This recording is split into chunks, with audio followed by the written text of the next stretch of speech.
Good evening, my name is Sebastian Lenard. I'm the head of business development for KAZAR Footwear. KAZAR Footwear is a company which is in the premium sector of leather goods, producing fashion products across Europe, I can say already. And we are having stores in GCC and Poland as our major country, of course.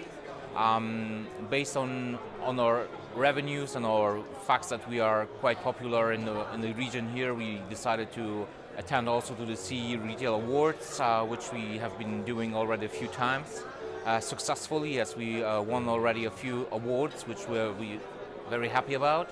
And well, that's the main goal of the event, I would say, to bring people together and to make a bit noise about the brand, about the people here, and just a bit of networking, and then use it in all time of the business way. So that's it on the base. Thank you so much.